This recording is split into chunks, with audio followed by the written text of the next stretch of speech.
for example, if you knew nothing about science and you read, say, the Bible, the Old Testament, which in Genesis is an account of nature. That's what that is. And I said to you, give me your description of the natural world based only on this.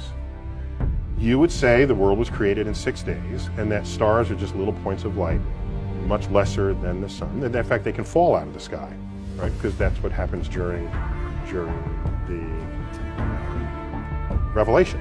One of the signs that the second coming is that the stars will fall out of the sky and land on Earth. So to even write that means you don't know what those things are. You have no concept of what the actual universe is. So everybody who tried to make proclamations about the physical universe based on Bible passages got the wrong answer. So what happened was, when science discovers things and you want to stay religious, or you want to continue to believe that the Bible is unerring, what you would do is, you would say, well, let me go back to the Bible and reinterpret it. Then you'd say things like, oh, they didn't really mean that literally, they meant that figuratively. So this whole sort of reinterpretation of how figurative the poetic passages of the Bible are came after science showed that this is not how things unfolded. What is more likely? That the laws of nature have been suspended in your favor and in a way that you approve, or that you've made a mistake. And in each case you must, and especially if you didn't see it yourself and you're hearing it from someone who says that they did. And why should they take offense that I don't believe in their God or any other God? And I'd say to them, you know, tell me the reasons why you don't believe in all the other gods, and that's the reason I don't believe in yours. Don't you sometimes feel sad about breaking all these myths apart? No, because I think it's some myths deserve to be broken apart out of respect for the human intellect. That no, when you're writhing on the ground and froth is coming out of your mouth, you're having an epileptic seizure. You have not been invaded by the devil. We got this one figured out, okay?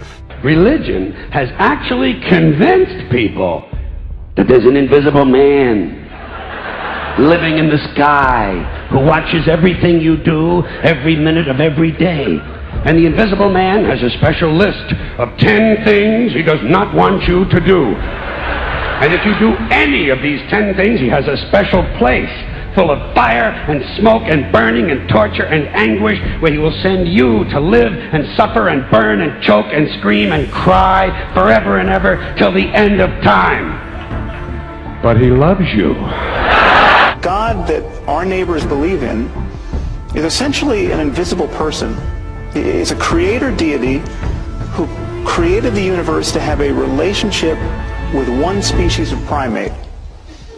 Lucky us.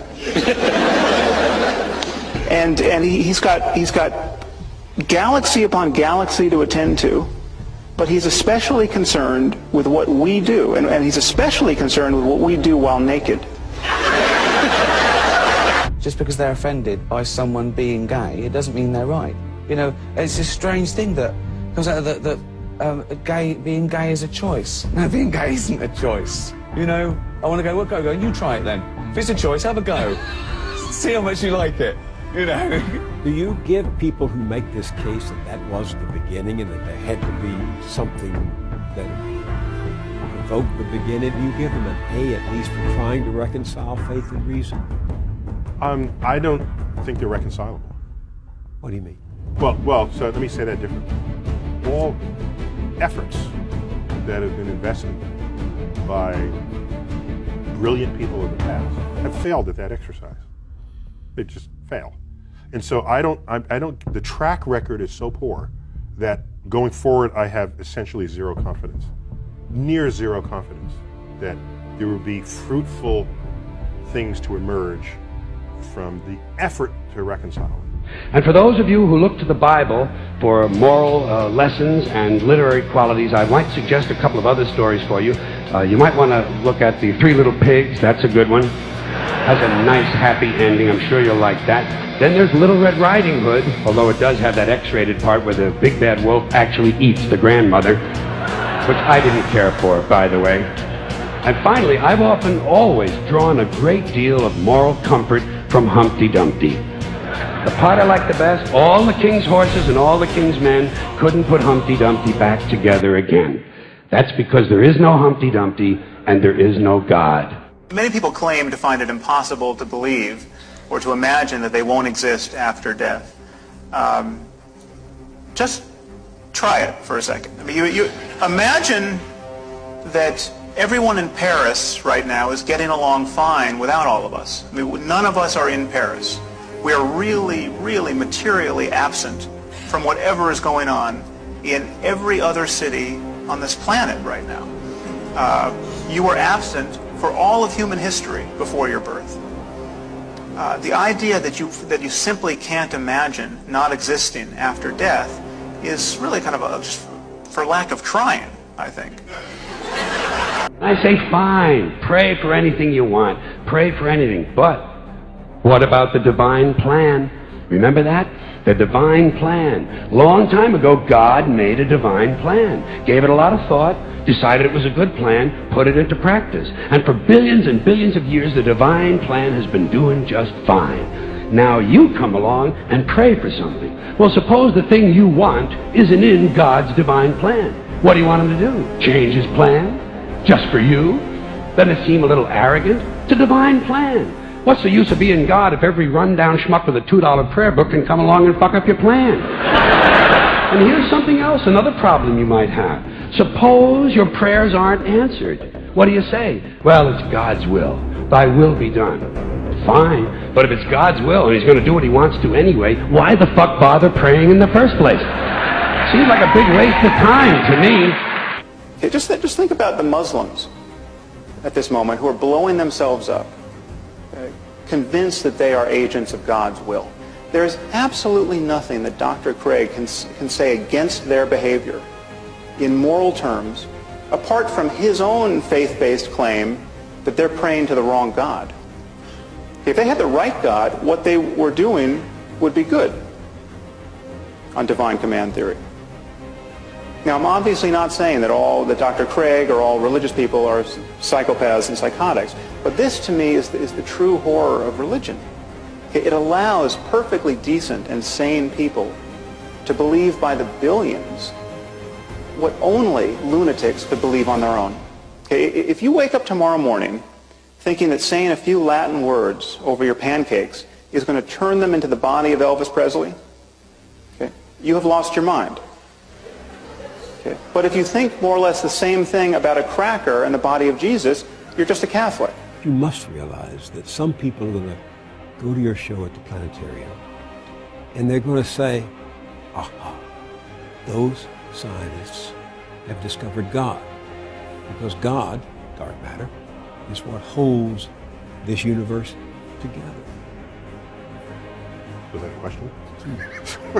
It's a statement. You know they're going to say that. So the history of discovery, particularly cosmic discovery, but discovery in general, scientific discovery, is one where at any given moment there's a frontier. And there tends to be an urge for people, especially religious people, to assert that across that boundary into the unknown lies the handiwork of God. This shows up a lot. Newton even said it. He had his laws of gravity and motion, and he was explaining the moon and the planet. He was there. He doesn't mention God for any of that. And then he gets to the limits of what his equations can calculate. So can't quite figure this out. Maybe God steps in and makes it work every now and then. That's where he invoked God. And Ptolemy, he bet on the wrong horse, but he was a brilliant guy. He formulated the geocentric universe with Earth in the middle. This is where we got epicycles and all this, the machinations of the heavens. There was still a mystery to him. He looked up and uttered the following words: when I trace at my pleasure the windings to and fro of the heavenly bodies. These are the planets going through retrograde and back. The mysteries of it. When I trace at my pleasure the windings to and fro of the heavenly bodies, I no longer touch earth with my feet. I stand in the presence of Zeus himself and take my fill of that pleasure. What he did was he didn't invoke Zeus to account for the rock that he's standing on or the air he's breathing. It was this point of mystery, and in gets invoked God. This, over time, has been described by philosophers as the God of the gaps. If that's if that's where you're going to put your God in this world, then God is an ever-receding pocket of scientific ignorance. If that's how you're going to invoke God, if God is the mystery of the universe, these mysteries, we're tackling these mysteries one by one. If you're going to stay religious at the end of the conversation, God has to be more to you than just where science has yet to tread. So to the person who says maybe dark matter is God, if the only reason why you're saying it's because it's a mystery, then get ready to have that undone.